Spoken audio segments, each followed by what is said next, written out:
Isa sa mga ipapakita ko ngayon, yung belt na talagang maraming nangangailangan. Okay? Kasi ito yung belt na pwede nyong itago. Oy. Siyempre, may belt na rin tayo na magagamit mo kasabay ng pagtulog. Wow! Yan ang gusto ko! So, ipakilala ko na sa inyo yung belt na yan. This is the Sami GA Secret Belt version 1. Ito yung ating Secret Belt version 1. Very simple yung pinaka-design niya. Meron siyang pinaka-base strap, mga Dolores, no? Na may silver coating na. Pwede mo na siyang i-direct sa skin. Remember, kapag may mga ganito na silver coating, so nakakapagpapawis yan. Kaya kapag pinagpawisan, punasan para maiwasan yung irritation. Sa mga Dolores, so hindi siya bulky, hindi siya maambok, hindi siya halata kapag inilalim sa damit. So kaya siya tinawag na secret belt version. Pero yung pinaka-highlights talaga dito, yung bonings na nilagay sa kanya, which is very flexible, mga Dolores, para kapag itutulog nyo na, tatanggalin nyo lang yung pinaka-strap niya, tapos pwede nyo na siyang isabay sa pagtulog ninyo. Okay, so yung maganda rin dito, mga Dolores, no? Madali lang rin siyang isuot. So, syempre, tatandaan natin kung paano sinusuot yung ating secret belt. So, una, pwede nyong tanggalin muna yung strap niya para hindi kayo maguluhan. Tapos, hahanapin nyo lang yung parte na may hook. So, ilalagay nyo siya sa taas. Palatandaan yung etiketa nasa likod, bandang taas. So, di ba, ang dali lang ng tandaan kung paano siya isuot. Ilalagay mo na sa iyong waistline. So, uunahin mo siya i-hook. Pumili ako ng belt, mga Dolores, na sakto lang sa aking size at nag-downsize ako. Kasi remember, sa ating secret belt, pwede kayong mag-downsize ng 2 inches para mas mahigpit yung yakap ng pinaka-base strap niya. So, ngayon, uunahin ko isuot yung pinaka-hook. Pag na-hook mo na yan, hahanapin mo yung zipper, ididikit mo lang, pagdidikitin mo lang, then, zipper pataas.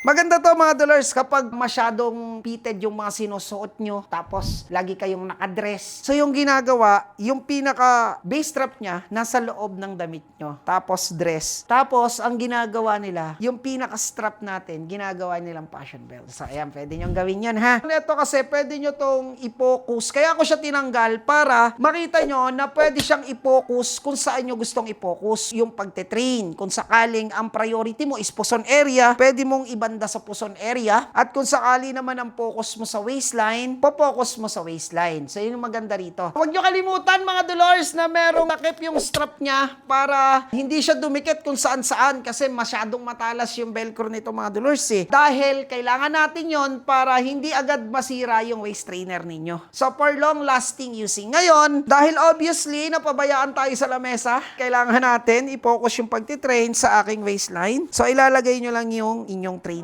So, napakadali lang niya isuot, di ba? Okay, so ngayon, wala nang dahilan para hindi kayo makapag-train ng waistline since meron na kayong belt na masusuot kahit umaalis kayo ng bahay. Pwede nyo nang itago, pwede nyo rin naman na i-reveal kung gusto nyong nasa labas yung belt ninyo. So, ayan, pero makikita nyo talaga, napakaganda ng ating secret belt version 1. Kaya sa mga Dolores na gusto, meron kayong kapalitan, may 5.0 na kayo, may 6.0 na kayo, sabayin nyo na tong secret belt version para kapag aalis kayo, kapag gusto nyo nakatago yung belt, pag gusto nyo hindi halata, secret belt version 1, yung isa sa pwede nyong pagpilian. Once again, my name is Dolores John and I'm your live demonstrator for today. Maraming salamat sa mga lagi sumusuporta and God bless you all, mga Dolores. Bye! SJ